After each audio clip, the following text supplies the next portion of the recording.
What is up, First Round Fantasy viewers? Welcome to the First Round Fantasy Podcast, your home for second round advice. And if you have made it this far to the fantasy playoffs, congratulations. I'm not going to name drop this person, but I had somebody tell me that, now that, there's no waiver wire pickups or no trades, I stopped listening to fantasy podcasts. I'm like, what? No, that's not how it works. I mean, that's your preference, but I think there's still knowledge to be had in these. You're still making lineup decisions. There's still other, you still pay attention because you want to see, there could be a guy like maybe Cam Akers who kills it for the rest of the season. And now you're in, like, you paid attention and now you kind of, hey, maybe he's a third round pick next season. Who knows? But let's get into it. I'm Jacob Bartley. That is Justin Morsaw's. Point being, we're going to talk some fantasy football still here in week 13, and we still think there's some knowledge to be shared. And we're going to jump into our week 14. Is it 14? 13? 14 game previews. That is correct. Week 14, first round of the fantasy playoffs for most people. Let's talk about this Thursday game really quick, Justin. I don't know if you got a chance to watch it. I watched it in and out. I was peeking at it every now and then, and saw a couple of those Cam Akers runs. And this has to be Cam Akers' best game of his rookie career so far. 29 carries, 171 yards, 2 catches for 23 yards.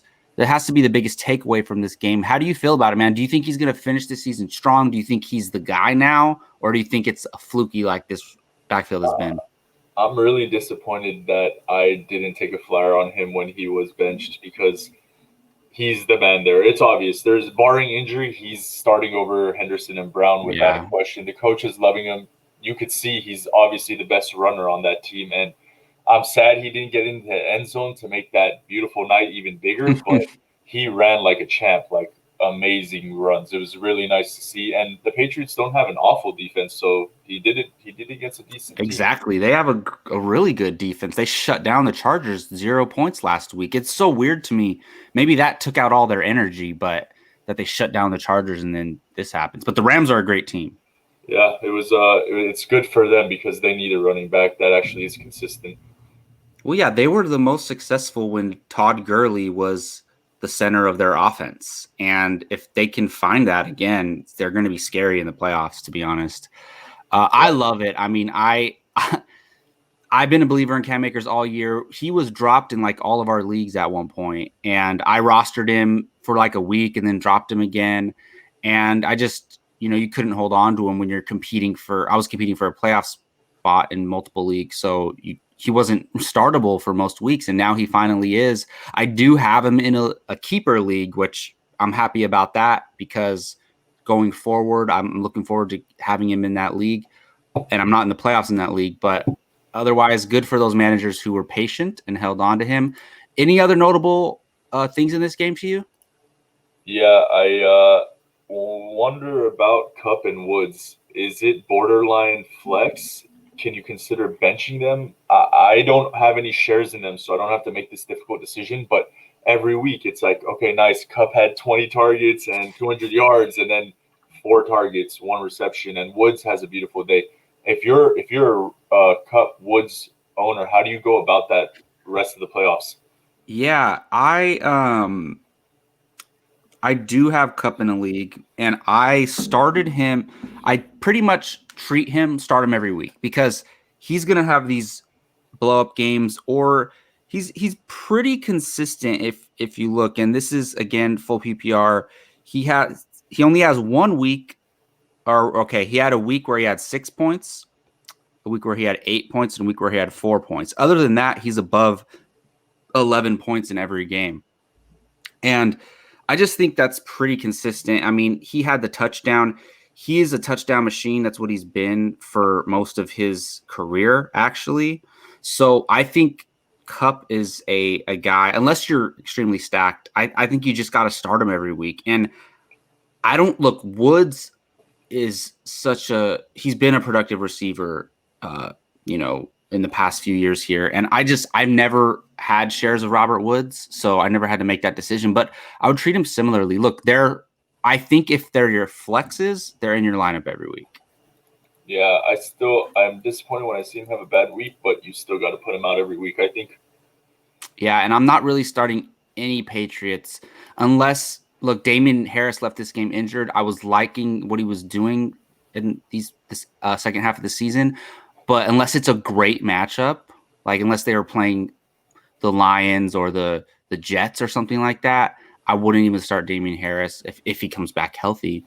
Yeah, his ceiling is just so capped. It's insane. Oh, But absolutely. I mean, especially in PPR, he doesn't have any catching upside. I don't know Cam Newton's contract situation, if it's a 1-year It's a deal. 1 year.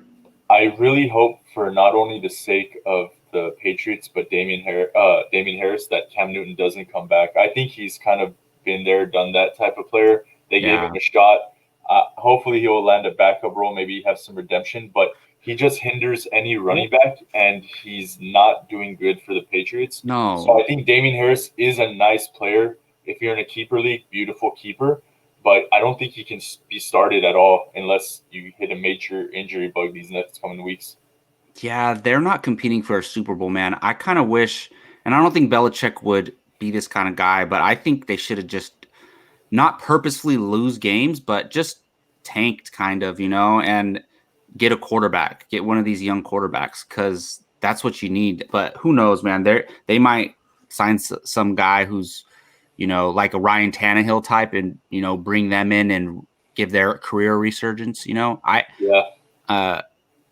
and I have actually speculated that if the Niners cut Jimmy Garoppolo, that Belichick brings him back and just brings him back to life. Without a doubt, I think that would be favorable for both sides. I think that would make sense, and I'd be okay with that, to be honest. All right, let's move on to these game previews. We got a lot of games to talk about, so we're just going to start running through these. And remember, we made the mistake of talking a lot about the early games, so let's and Justin, since it's just us two, I guess we'll just go back and forth, starting with the top. Or did you assign them? No. We'll just go back and forth. Okay. Do you want to take the evens or the odds? So basically, do you want to go first or second? I'll go second. Okay. So first up, we got the Titans at the Jaguars. And again, at is a soft term because there's no really home or away games this year other than the traveling part of it. So we have Titans at Jaguars. Look, the Jaguars, other than their star running back, James Robinson, you don't really know if you can start any of them. If you really need a desperate DJ Chark throw in your flex, he's had a very disappointing year, but he's been injured a lot. They have that rookie Colin Johnson, or no, I don't know if he's a rookie, but Colin Johnson, this guy, I think he is a rookie. He's a big guy.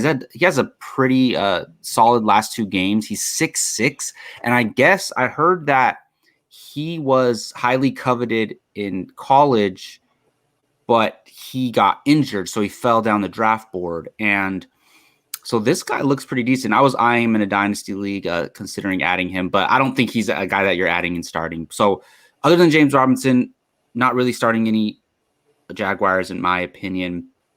Your Titans, you are starting your Titans. You're starting Tannehill. You're starting Derrick Henry. You're starting A.J. Brown, who does have an ankle injury, but you have A.J. Brown in at least one league, right? So, he's questionable every week, and he plays. He's getting, I love him. He's getting, veteran treatment, like a 12-year Larry Fitzgerald. Take a day off, take a Wednesday off. You need Thursday, and then he practices Friday, and he's so dynamic.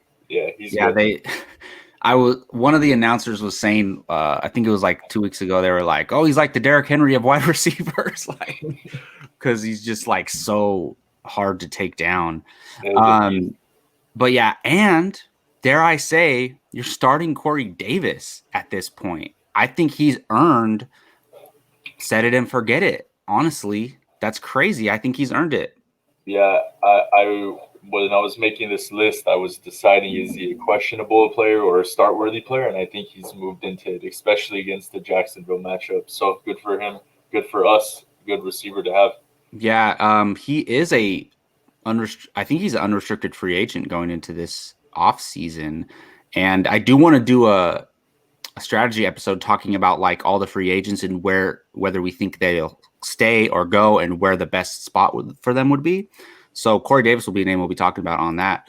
Yeah, I think that game's pretty easy. You know who you're starting on each side. Pay attention to AJ Brown with the ankle injury, but I think he'll be out there. He usually is every week. Now I see why you wanted to go second, Justin. Yes, sir. You got Might the as well. Vikings at the Buccaneers. Yeah, good game. I like it from a fantasy perspective. I think it also has the possibility of going sour. The Bucks defense is just on and off, so I hope it's an off game, but I want some good offense. You're starting Cook, you're starting Thielen, you're starting Jefferson. That's a no-brainer. I don't think anybody else. Questionable Cousins. I don't know if I want to start him against this team, but it's kind of hard to bench him lately because he's doing a lot of good things with those two receivers. I want to start Brady against the Vikings. Not the best pass defense, and I know he just wants to get that huge game going, and I fear it might be this game. Rojo's been a stud, right? So we have to get him going. I know you want to start all three Tampa Bay wide receivers, but do me a favor. We've seen a couple weeks. Put them in rank for me. If you had all three, what's your priority on those three? Man, that is tough. Well, Mike Evans is questionable. Actually, and Godwin was questionable, but it looks like he's good to go. Look, those are the top two. Antonio Brown, have you watched the game since they added Antonio Brown? Not fully. I didn't catch all of them, but I've seen Brady is like force feeding him targets. And I think that actually might be a problem because look, he's a good piece to have. He's dynamic. He's going to have a few clutch plays for them, throughout the rest of the season here and possibly in the playoffs. But you should be targeting Mike Evans and Chris Godwin. Don't force feed Antonio Brown 9 targets unless, these other guys are being shadowed and he's open. Just let the offense come to you. It's crazy, that's what worries me about benching Antonio Brown because we know he's talented enough to blow up, but and Brady's targeting him. But I'm definitely treating Mike Evans and Chris Godwin. If they're playing, they're in my lineup no matter what. And it's crazy. I remember the middle of the season, people were talking about dropping Mike Evans. And he was, look, honestly, I wasn't blaming them. He was terrible, but I was like, you never drop those type of guys because they're going to bounce back. So it's so crazy. He seems to be getting like 2 targets or 9 targets, and it doesn't matter. He's just he gets a touchdown in every game, and I want to say he's touchdown dependent, but he gets the targets. He's definitely Brady's favorite red zone target. Like, I'm not even talking in the 20, I'm talking in the 5. So you can't bench either of them. I agree. Brown has to sit on the 3rd. I think they both will have great games. Maybe even Brown will have a good one. I need Mike Evans to play in a playoff matchup. Okay, so it looks like actually Mike Evans is good to go. On Yahoo, they don't have a questionable tag next to him anymore. He's good to go. Yeah, Godwin had plates or screws removed from his finger that he broke, so he's fine for that. But would you consider Gronk still a start and forget tight end? So that is a question I do have because I was going to ask about Gronk. So Gronk was on a bye week last week, right? And I picked up Robert Tonyan because I needed a fill-in, and he's been playing well. I mean, he didn't kill it, but let me see. Robert Tonyan. Look, nowadays, if you get above 10 points from your tight end, you're thrilled, right? He had 13 points. He had 4 catches, 39 yards, and a touchdown. So Robert Tonyan has been pretty solid as of late. So I have to decide, who would you start out of those two? Tonyan versus the Lions or Gronk versus the Vikings? I want to go Tonyan, to be honest. I'm more inclined with Tonyan getting a touchdown than I am Gronk in this, although they're fairly close. Yeah, so basically, if I have a guy like that, I'm deciding. But most teams don't have a second option that good. So I think he's in most lineups. But I think that's kind of where you draw the line. If you have another guy around the same range as Gronk ranking wise, and you're considering it, you just got to consider the matchup. And I do think the mouths to feed is less in Green Bay.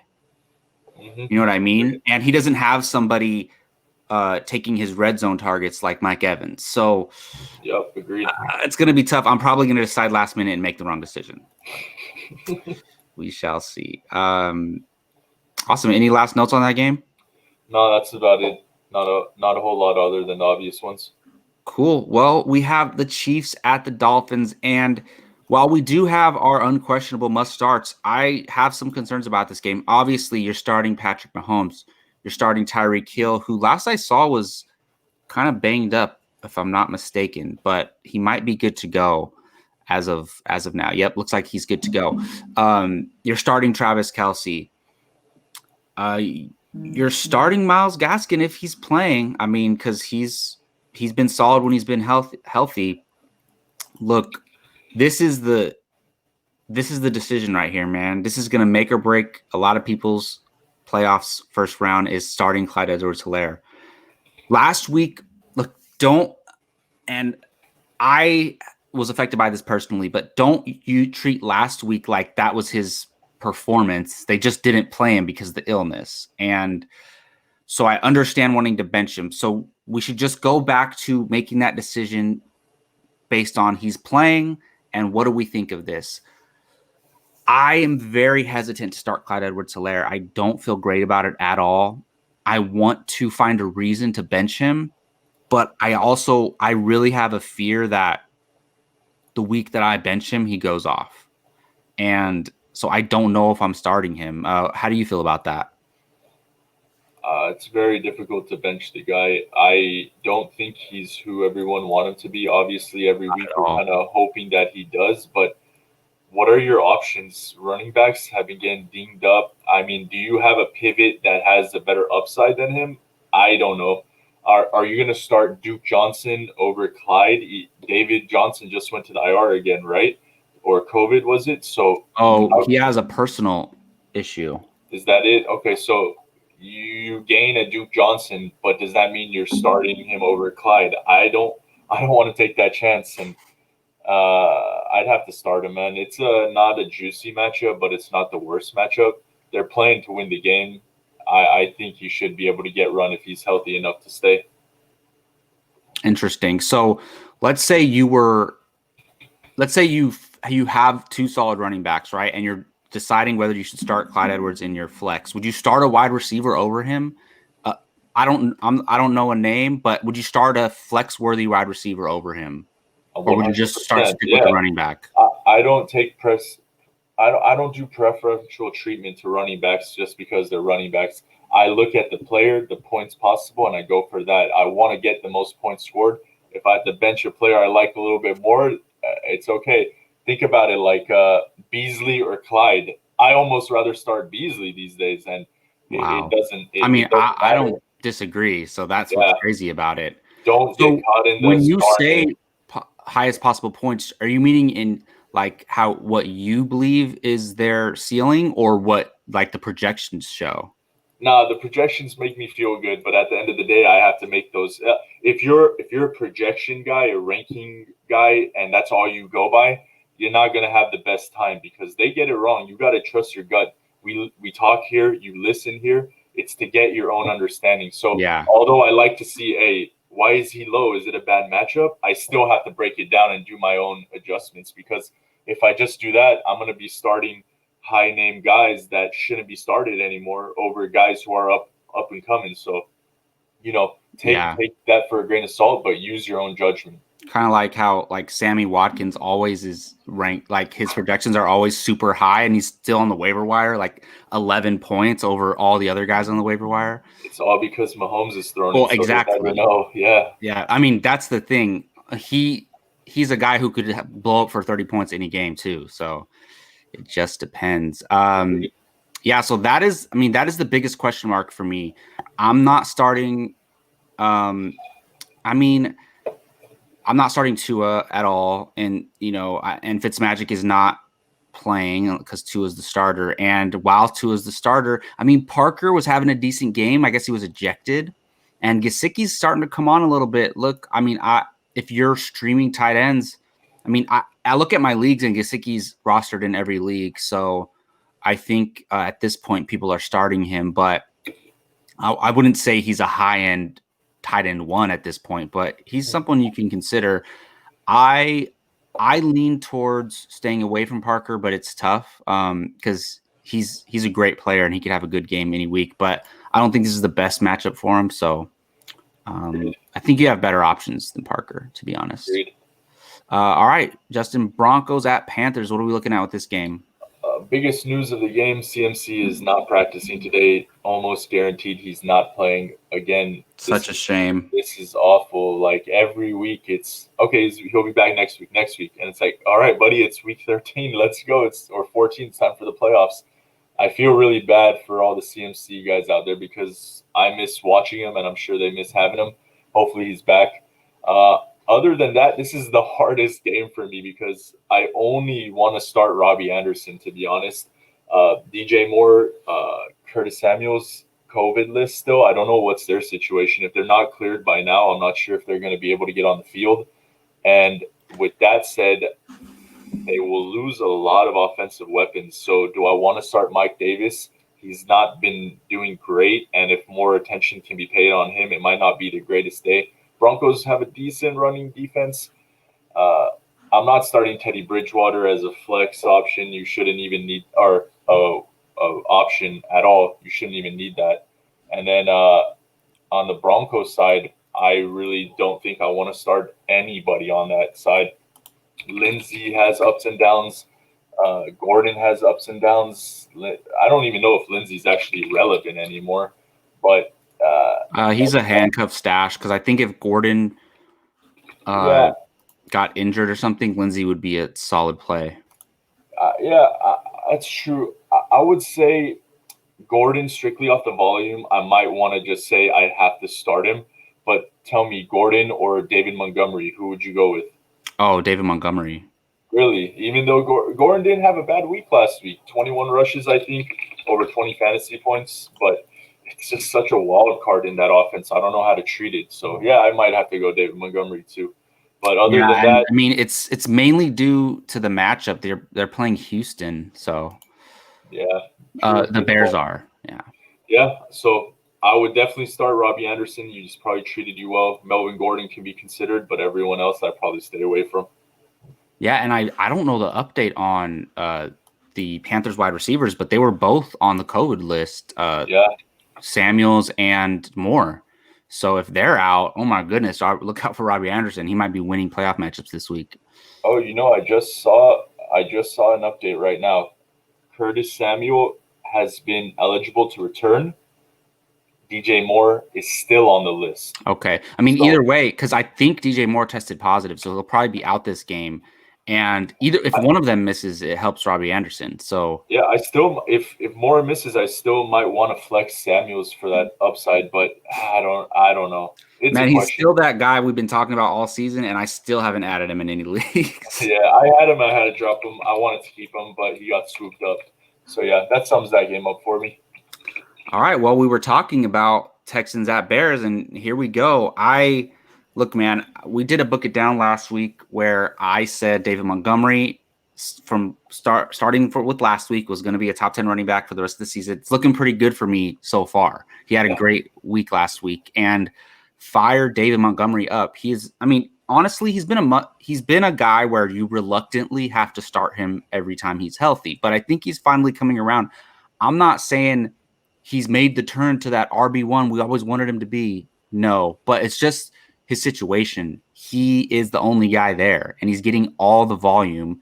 He's getting targets, and he has great matchups for the rest of the season. Matchups. So he could be a guy who's winning championships. Not that he's your number one player on your team, but he's that complementary piece that's putting you over the edge. I feel sick that I'm saying this, but if you're an owner and you've held him and you've said I'm holding him, and you better fire him up now because I'm looking. You're right. He did great with Green Bay, did great against Detroit, and now he gets Houston, Minnesota, Jacksonville to round it out. I don't think you can ask for better. So start. Agreed. Good points. Absolutely. I wish I would have traded for him in some leagues, like eyeing that schedule, but you never know, and you never want to pay too much for him. So David Johnson's having a personal issue, so he's definitely questionable. look, Duke Johnson had a great game against the Lions, but that was a great matchup for him, and Deshaun Watson was killing it that day. So I don't feel good about Duke Johnson, only if you're absolutely desperate.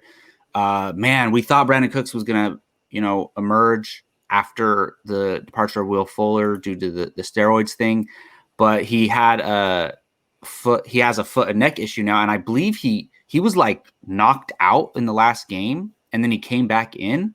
It was crazy, and we saw Kiki QT emerge, but Kiki QT is actually questionable as well. They're going against the Bears. The Bears have been a good defense all year, but they're starting to not be as great as they were throughout the year.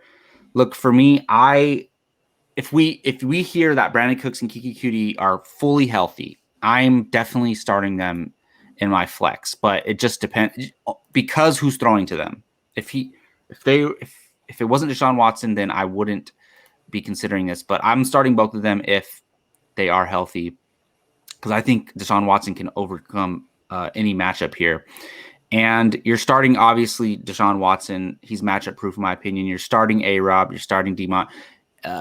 A-Rob has a great schedule. The Bears have a great schedule for the rest of the season. So, Trubisky could be a decent – I don't think you're starting him in one quarterback leagues unless you don't really have an option. But yeah, definitely David Montgomery and A-Rob. Do you still – I know you've been an A-Rob supporter for a long time. Do you have him in one of your leagues or no?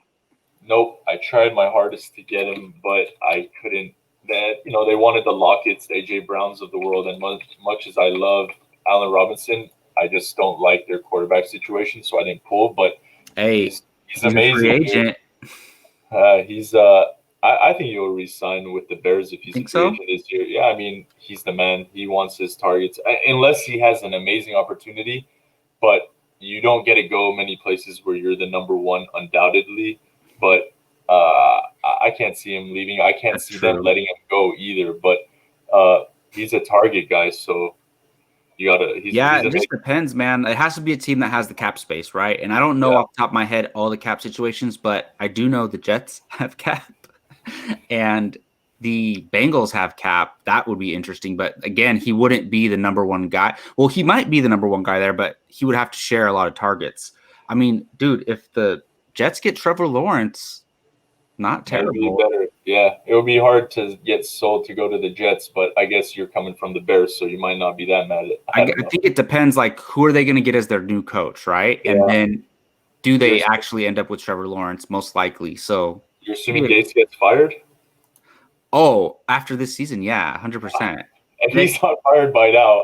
I guess he's they're keeping him on purpose to lose. I guess he's what's the point to hire somebody else to lose? Yeah, good point. But I feel bad for the defensive coordinator who got fired after losing that game to the Raiders when they wanted to lose. They probably knew that they're selling out the whole ship at the end of the year, so just be a sacrificial lamb. But yeah, that's a really annoying position. The NFL is harsh, man. Here in the regular world, you never lose a job like that. And can you imagine? But they're getting paid very well, so they can deal with it. All right, Cardinals at Giants, Justin. Nice matchup. Really, really good game to pay attention to. Both are fighting to get into the playoffs. Definitely with McCoy back there, it kind of hurts their passing game, but he's still serviceable. I'm definitely starting Murray. I'm definitely starting Drake, even though he's been limited. He's going to play.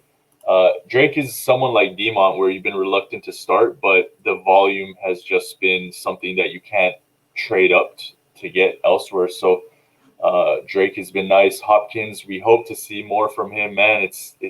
We saw flashes of greatness, and now we see him not being utilized. I need him to get back up there just because it's fun to watch a beast like that catch everything that goes his way. On the other side of the ball, I think Gallman is the only surefire start over there. He's been actually probably a godsend to these owners with halfback injuries because he's been phenomenal since he's been in the starting role. Ingram is on that fence for me. I don't want to say he's questionable. He's a must start, but not a happy must start. It's strictly, again, he's kind of like the David Montgomery of tight ends. Yeah. such a target guy, a volume guy. You don't want to miss out on a 7-catch game, 1 touchdown game for him. You know what I mean? So start Ingram. I don't know if Edmonds becomes a flex worthy guy, and Darnold is Sam Darnold. If you followed him and watch what's going on over there, I don't know. Murray's kind of switched his focus, and he's kind of likes the tight end. He seems to have touchdown or bust games, but he also has had some nice. What's his name? Arnold, right? Yeah, Dan Arnold, not Darnold. But I don't think he's worth starting. Maybe a stash, but he's being targeted in the end zone. But far end tight end. I think there's much better. Do you have anything else to add to that game? No, man. I hope Daniel Jones plays because I just think it helps everybody on that team. Even though Colt McCoy won that game last week, I still think you want your guy back. And hey, they might make the playoffs, man, in that division. So, and they're playing very well. I think with their last week win, it's them or Washington, and I think they got the leg up on Washington. If they win this game, wow. But the Cardinals are definitely needing to win this game. So maybe the hottest undercover game of the week.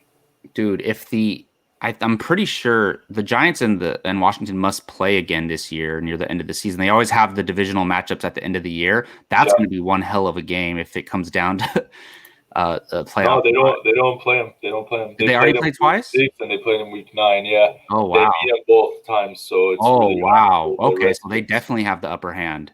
The Washington football team. That is interesting. I think it's their division. Their defense is proven enough, but, we have a couple games, and you never know what's going to happen. For sure. Well, let's move on to another NFC East team, the Cowboys at the Bengals.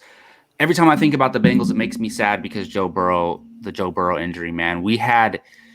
I know T. Higgins had a decent game 2 weeks ago, and then Boyd had a decent game last week, but it's never the same. It hasn't been the same with Joe Burrow out. We had 2 guys just killing it, especially T. Higgins, man.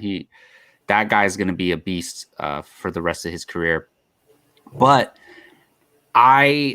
Zeke, I think it's safe to say Zeke is just a guy you have to start. I mean, what are you going to do? You're going to bench him? No way. You just can't because he's getting the workload. He's still even though he's been banged up all season, he's still yet to miss a game due to injury. And I like that about him. He can, I'm sure players can influence whether they sit out or not, just to be like, oh no, I don't feel good or no, I'm playing no matter what, unless you guys force me not to. So I think he's that type of guy. So you got to start Zeke, and he plays hard every game.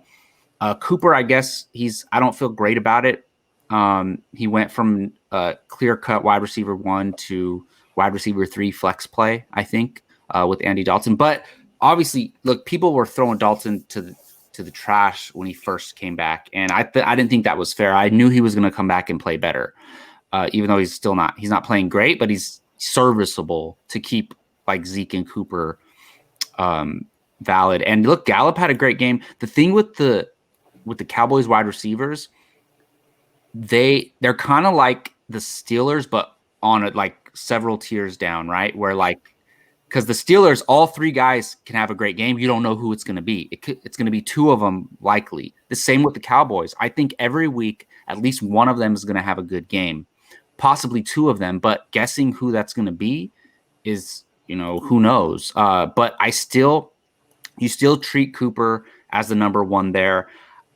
I just like CeeDee Lamb. I think he's so talented that he can have a decent game. I don't think he's going to have a 30-point game blow up for you, but he's going to get you those 7 targets, 5 catches, and a touchdown possibly. So I think he's a flex consideration, same as Gallup. Not really starting Schultz, although, I think Schultz has a safe floor. I think he's good. He's not going to give you a donut, but he'll give you something at least. And I'm kind of shying away from Boyd and Higgins unless I don't have any other choice. But this game, you might want to play them because of the matchup. What do you think, Justin? I got a couple of things to say on this game, and it starts with the massive disrespect that Amari Cooper just got from you. And I'm telling you, and what's funny? As a Cooper owner, I'm loving it. And when Dak went out, I hated it. And when Dalton went out, I really hated it. But there's one thing, his his floor is always there. His ceiling may have been capped without Dak, but Dalton is a much better quarterback than Danucci, and he had an amazing game. He is the number one guy there. Oh yeah, there's no question. When they need a first down, they go to him. And you guys didn't like it. You all said drop McKissick. I know that McKissick. But Gibson got injured, though. Come on. This is the same type of disrespect. These players are really good for their positions. So Cooper, I don't think there's a person who's in the playoffs with Cooper as their wide receiver that has ever considered benching him. That's what the point I'm trying to make. He's amazing. Do not shy away from him. That's my recommendation. And the other interesting part about this game is the Lamb and Gallup dynamic with Dalton is more potent because he, for some reason, really likes Gallup, and Lamb actually dropped a couple balls that could have had a huge day for him. I don't think they're all three Dak worthy. I do agree they're a tier below Pittsburgh, but should be treated the same way with Dalton, if that makes sense. I wouldn't consider flexing either of them this week, but I mean, actually, if there's a week to do it, it's against the Bengals. They're pretty banged up. But Cooper's a must start. I go Gallup over Lamb for the touchdown upside. And then to put some points on Boyd, he didn't even have a really good week last week. 4 targets, 1 catch for 7 he had 1 touchdown. Yeah. I can't trust that anymore. And that was coming from the most trustworthy. And that's not his game really either. Yeah. It's small time for him. He can do that, as you see, but he's a PPR guy. It's not happening anymore. You have to shy away, sadly. But yeah. And I mean, I did say Cooper is definitely the number one, but to be fair, I haven't been paying too close attention to him, but he's been pretty damn solid, to be honest. But touchdowns are fluky, right? And he has 4 on the year, but if he doesn't get the touchdown last week, it's not a great game. It's a decent game. So I don't think I'm saying he fell. What do you consider him? Do you consider him a wide receiver 2, I'm guessing? Yeah, he's the safest wide receiver 2 out there. Last game, they had a bad week against Baltimore. They got destroyed. So he got in. I'm guessing in you're starting. He's in your flex in most of your league, right? That you have him. I never really ranked him. I'm a wide receiver guy, so I always have 4 wide receivers running.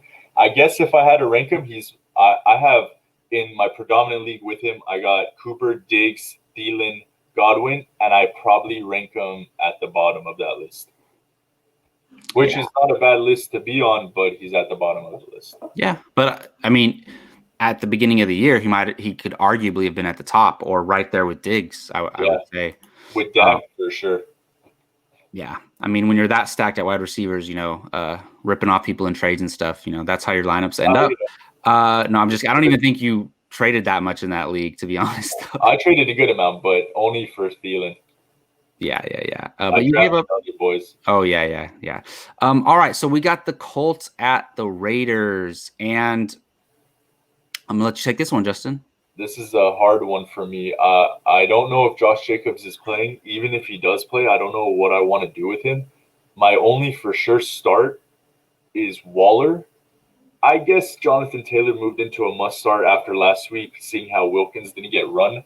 But my other questionables is pretty much everybody else. Has David Carr made himself a must start? And would you start him against the Colts? I'm probably shying away from that matchup. Josh Jacobs or Booker, I would have to be pretty hard pressed to start Booker, but I don't think I can bench Josh Jacobs for the volume, if that makes sense. So I kind of want him to play. As far as the wide receivers, Aguilar might be the only flex worthy. Ruggs is a touchdown or bust, big play type of guy. Can't start him. On the other side of the ball, Jonathan Taylor got the bell cow work, but who knows with that backfield. Hines is a safe PPR flex play, I think, at this point. They do like him over there. And the wide receivers, do you have the guts to start T.Y. Hilton after 2 decent weeks? He played Houston, one of them. He got a touchdown, another one, I believe.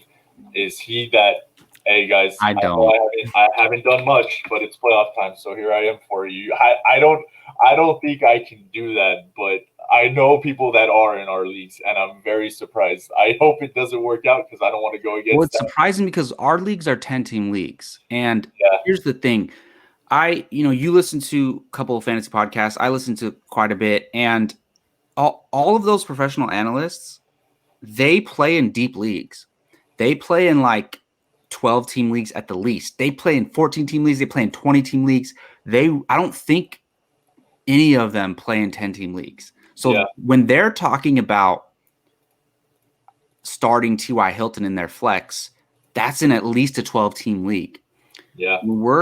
I think the majority of casual fantasy football fans who is our audience, hopefully our target audience is casual fantasy football fans or players. They're playing in 10-team leagues because those are the standards of Yahoo, of ESPN when you sign up and play.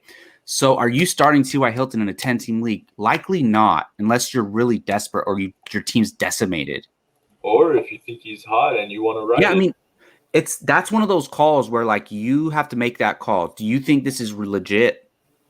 He plays Houston again next week. Even if he doesn't have a great game this week, do you feel good playing him against Houston again? Because he obviously plays well against them. So just go with your gut. they come here for advice, and I know they want to hear the answer. So I will take the strength to say, do not start T.Y. Hilton I this week. agree. Do not play him this week. But if you want to play him against Houston in Week 15, I'm okay with that. I agree. And you got to make it that far. So True. Good don't point. let him hurt you this week. And if you're on a bye and you have T.Y. Hilton, that's great because you don't have to decide. It's irrelevant. And then you can start him next week, maybe. True. Yeah, I pretty much agree with everything you said. I do think it's hard to bench Jonathan Taylor at this point. I mean, how do you? I mean, all these rookie running backs are finally starting to come to fruition. Dobbins is looking pretty decent, even though I still don't feel great about the share over there. Jonathan Taylor, Cam Akers, so they're finally coming together. While one of them who's been great, Antonio Gibson, gets hurt. So it's an interesting situation. But we got the Jets at the Seahawks. So Jamison Crowder is questionable with calf. Denzel Mims has already been announced out for this league. Justin, are you starting Rashad Perriman if both of these guys miss against Seattle, which is supposed to be a good matchup here for wide receivers? I was actually thinking about if it's worth taking a flyer, but it's so hard for me to get behind the Jets wide receiver consistently, and I think there are better options out there. If Mims is out and Crowder is out, or even plays, doesn't matter. I have to go elsewhere. There must be a better option. It's not the worst option in the world, but there's probably better options, even on your waiver wire. Yeah, and it's like for most of my teams, I'm struggling deciding who to start on my team alone. So like in my flex spots, so I'm not going to go out of my way, pick up a Rashad Perriman, drop somebody on my roster to start him, and I'm not going to do it as a speculative ad because it's just this might be a 1 week situation. So I think he's definitely a deep flyer there. So Ty Johnson was the hot pickup of the week. Look, if you're running back needy, you grabbed him already. You already have him on your roster. Waivers already processed. I didn't try to target him because I was never going to start him over most of the guys that I have. But I think, look, if Frank Gore's really out, then you have a guy who's going to get a lot of volume. So I think he's definitely a consideration. I mean, Justin, you listed him as a start here. So I'm guessing if you have him, you're starting him. Yeah, basically, I saw volume, and at this point, I want volume. Frank Gore was the guy over there, and he just doesn't do a whole lot. But if this young cat can do something, I want to take that option because running back is hurt. You just lost CMC. Mostert's a little bit banged up. Mixon's on the IR still. David Johnson's out. I can go on. You get these running backs, if they get run, you play them. You have to at this point. There's very few running backs that you're like, all right, he gets 15 carries, but I just don't want to start him. If he gets 15 carries, you want to start him. And if Gore is out, he's the only one left, and he's going to get the run, so I have to start him. Yeah, I mean, I agree with you. These situations pop up every year in fantasy. There's these 1 week or 2 week stretches where a guy is going to get the workload. Like it's simple math. They're going to get the touches. That's going to equal fantasy points. It's kind of like when Kalen Ballage was the only guy left standing in on the Chargers for 2 weeks. He produced, and once Eckler came back, he disappeared. So you just got to ride these when they come up here. But like it all comes down to who else do you have on your roster, right? That's what it really comes down to here. Obviously, you're starting Russell Wilson. You're starting Chris Carson if he's healthy. And you're starting Metcalf, obviously. Before I had people talking about, or I heard people talking about benching Lockett. I would never, ever think about benching Lockett. I mean, look at last week. He had a solid game. 9 targets, 6 catches, and 63 yards. Look, on that offense, how talented he is. You're never benching Tyler Lockett, to be honest. And I think, look, even though you and I aren't starting Rashad Perriman, I think there are fantasy teams out there who need a play, and he's not a bad play this week if you need somebody. Mm-hmm. So I'm not doing it, but if look at your team, assess your situation. If you don't feel great, like if you're forcing yourself to start somebody you really don't want to start, maybe look at Rashad Perriman in that less flex spot. Yeah. The Lockett issue is very weird, and I found myself as a Lockett owner having to dissect my team. Just for history, I won the league last year with an amazing team, and I'm in first place again this year, but it's like a completely different team. I was thinking, which team is better? Do I have a chance? And I noticed my team is just super boom or bust, and Lockett is that he is boom or bust. If he gets that big game, you're winning. If he has that game where he doesn't do so well, I don't think your roster hinges on him at this point to be that awful. Of course, you want him to get 15, 20, but if he gets 7, I don't think he's the reason you're going to lose your week, but he could be the reason you're destroying your week. And I don't think you can pass that up. I mean, there's a list of guys that who could actually like get you 40 points in a game. And I know 40 points is exaggerating or is very high, but look at his week 7, 58 fantasy points. And then week 3, he had 37 fantasy points. So he's on that list. And so you have to start him every week. Yep. All right, Justin, we got the Packers at the Lions. What's going on in this game? Starting with injuries, it's really sad. Galladay's missing again. Didn't practice. Not going to play. Already out. I don't think we're going to see him. I mean, why would we? I don't know. Yeah, I mean, it sucks because he's on a contract year, but I just think the Lions re-sign him. They already know what they have with him. Yeah, sad. DeAndre Swift, he's trending towards game time, but it still needs to be seen. So keep an eye out for that. If he misses, I don't think you want to start any of those.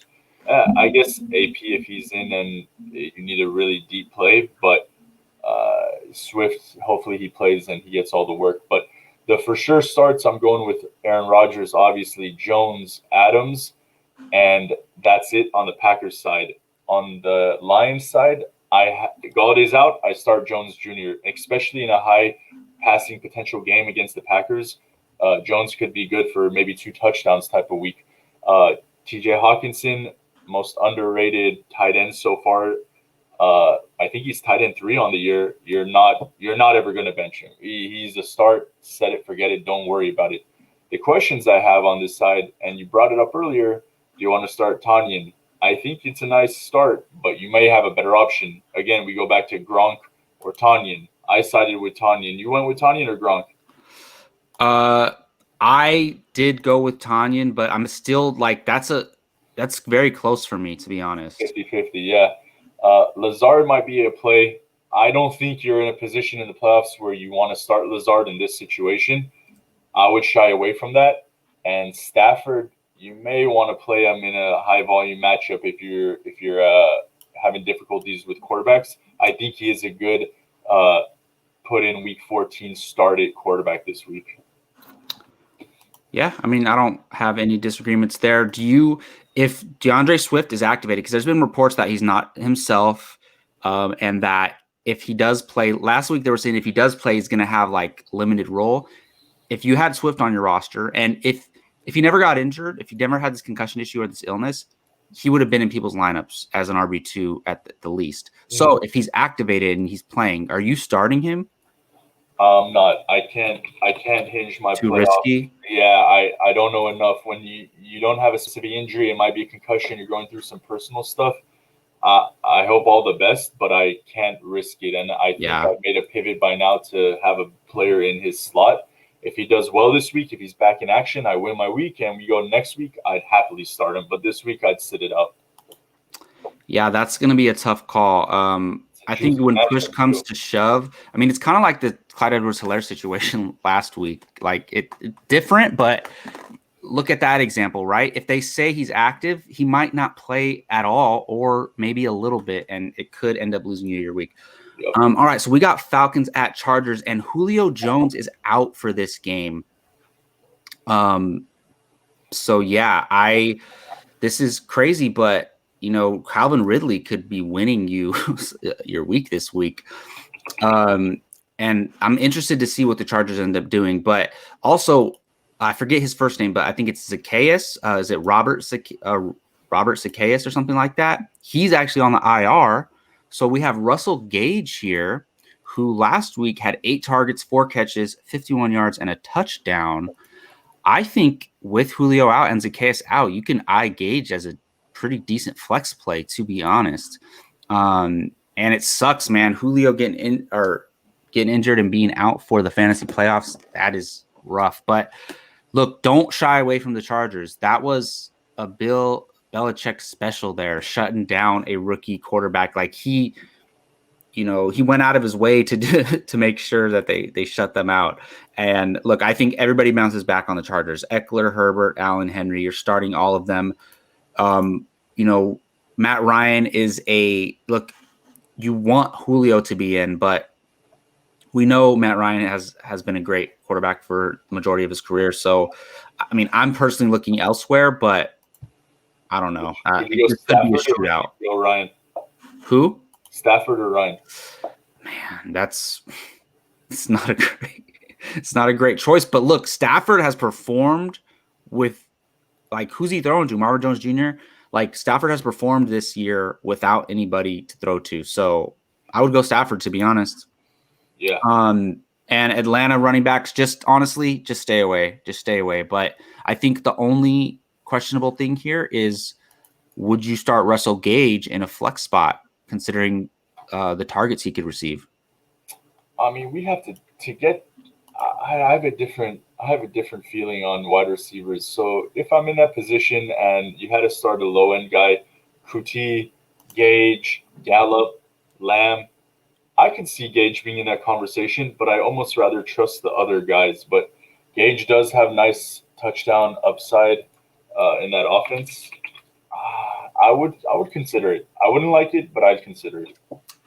Yeah, I would consider it too. It's kind of like, I mean, it's not the exact same, but it's kind of like Rashad Perriman, what we said. Like, you probably have a better option, but if you really need it, you could do worse. Yeah. You could do worse. I do want to point out one thing in here, and that's my dark horse of the week. Do you have any idea who it is in this matchup? In this matchup, I'll just tell you. Is it Ito Smith? No. I don't know. If it doesn't count, you tell me. But is it Mike Williams? Hunter Henry. Oh, He's okay. Tight end start of the week. He's gonna have a great game. Atlanta's awful against the tight end, and he's just gonna have a beast mode of a week. Probably win you a week, I think. So I think most people who have him are starting him. But let me ask you this: let's say, this is a reasonable situation. Let's say you have Travis Kelce, right? Obviously he's in your tight end spot. Would you flex Hunter Henry over like Rashad Perriman and Russell Gage? Oh, that's a nice one. In this scenario, yes, I would, because Atlanta is awful against the tight end, and Hunter Henry, like you said, they just got demolished by a Bill Belichick special. He had his worst week of the year, and you know how tight ends are. You did me wrong that week, you're done. I'm telling you, don't let last week fool you. He's not going to get one catch for 5 yards. He's going to beast it up against Atlanta. Start him. Don't worry about it. He's projected at what right now? Let's say on Yahoo, he's projected at 10.7. Way over that. So start him. Don't think twice. Awesome. You know what? I'm making live moves during the podcast. I just added Russell Gage, one of my Yahoo Pro leagues that is super deep. It's like there's like nobody on the waiver wire. I just added Russell Gage because in that situation you do, but Let's go. most people don't play in super deep leagues like that. All right, let's move on to Washington at 49ers. Justin, I'm actually curious to hear your thoughts on this because I have some players in some of my lineups that I'm not sure if I want to start. Yeah, this is an interesting matchup. We spoke about it a little bit in the Giants matchup, how Washington is on their tails. They're surprisingly a good team. Nothing to take lightly anymore. No, not at all. I mean, they beat still undefeated Steelers, obviously. They did it right too. Their defense is amazing. Debo Samuels might not run. You got to keep an eye out on that. He's having a foot issue, and Gibson did not practice today on Friday. No, he's out. Out. Yeah. With that being said, you fire up Mr. J.D. McKissick without a doubt. I hope it doesn't go bad. Who was that halfback that we saw the other week? The guy ahead of him got injured. Oh, Peyton Barber? No, it was similar to a Madison feeling. Like Dalvin goes out, fire up your Madison's bombs. I don't think you're going to get that with McKissick because it's PPR. Oh, I see what you're saying. Good. Yeah. So don't worry about that. Start McKissick.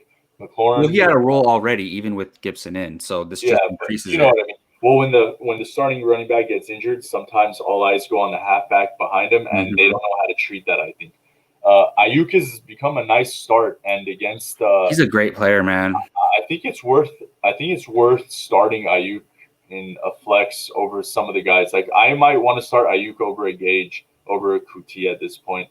I'm not sure. I have to think about it, but I wouldn't be mad starting him. I think the Niners are going to have to figure out ways to score against a hard defense like Washington, and Ayuk is a nice weapon to do that with. Debo starts, I think, if he plays, but I don't think he's going to play. Really? Oh, wow. It's tough. Today's did he practice today or he sat out? I'm not sure. I don't know, but I thought he would play, but I don't know if he's officially been active or not. So okay. I think the latest update says he will play versus Washington. Good. Yeah, he's in. Okay, so he had a bad week last week. Do you start him or do you start Ayuk? Do you start both? You're the Niner fan. Give me that insight. Man, this is tough because of the tough defense. I think they're going to bully Nick Mullins this week, to be honest. But I think Debo Samuel has a floor because if you watch the games, what they do is they hike the ball, they throw to Debo Samuel like behind the line, and then he runs and he gets the yards after the catch. And that's kind of how he plays. He's kind of like a hybrid running back in a way. He gets carries sometimes. So I think because of his usage and the way they use him, Debo because it's easier to just, instead of looking downfield, to just like throw it to him to the side here and then let him run than to try to get it to him some other way. So I think because Debo's playing, Ayuk might take a back seat because this defense is so tough. But I thought that last week too. And I needed Debo Samuel last week very, very much to win a fantasy league. And he ended up with 13 points, not terrible. He had a play called back, which I was very upset about. I don't know if you saw that, but that would have won me my matchup without needing my Monday night player or Tuesday night player to come in and do something. But it's tough, man. After last week, I don't want to doubt Ayuk, but like you said, this defense is nasty. So it's a tough situation. They're definitely absolutely bottom line, start Debo Samuel. Look at your options with Brandon Ayuk. I agree. And then the only question I have is Logan Thomas. Are there better options, or is he a nice tight end in this matchup? Yeah, I mean, I think Logan Thomas has earned a spot in your starting lineup. Tight end has been ugly, but then it really depends. Like, are you in one of these 12-team leagues or in a 10-team league? Because I say tight end is nasty, and then I go look at everybody's team, and everybody has a decent tight end. So no one's trustworthy. That's why you're not feeling great about any of them besides the Kelsey and Wallers and absolutely, yeah, because any of them can crap the bed any week. But yeah, I think honestly, Logan Thomas has earned your start consideration. And the last issue I'll talk about, I saved the question for last because I know you want to know. Mostert, he's my fool's gold of the week. I'm benching him gladly. I would start McKissick over him. I might start Ty Johnson over him. I read something at most. Justin, you did it again. That is also my fool's gold this week, Raheem Mostert. I mean, but that's fine. Look, I'm fine with that. I think we might have the same thing, but there's one tidbit that pushed me over the edge, and he said his injury is something that he can't shake off. It's just lingering. He has to work around it. It's not going away. I don't like to hear that from a workhorse running back. I'm stepping away, especially from a difficult matchup against Washington. So when we did our podcast earlier this week, I had Raheem Mostert, and Gabe was so upset to hear it because he has him in a playoff matchup this week. And I was like, look, man, if you look at the way, first of all, they're playing Washington, who, I mean, I know the Pittsburgh running backs aren't great, but they shut them down. They couldn't do anything against them. And then also, if you paid attention to the Niners game, Jeff Wilson Jr. got a lot more carries than Raheem Mostert. So I think no matter what, look, if he was the workhorse and he was healthy, even though it's a tough matchup, you start him. But honestly, I think you might want to shy away this week. Mm-hmm. Awesome. So we got a couple more games here. Let's go ahead and wrap these up. We got Saints at Eagles. Obviously, you're starting Kamara, even though he hasn't been amazing. He had a better week last week, I believe. And then you're starting Michael Thomas. I don't think you can ever reasonably bench those guys. Honestly, Dallas Goedert is a question mark to me. Zach Ertz is back. They have the new quarterback starting this week. Although Dallas Goedert has been solid these last 2 weeks, I'm actually starting him in a league. So I think unless you have a much better option, you're still starting Dallas Goedert. But I don't think he's as set it and forget it as we think. Mm-hmm. Taysom Hill is a decent play at quarterback. He definitely has a floor. And you're starting Miles Sanders. I actually have shied away from Miles Sanders. And hardest run defense in the league.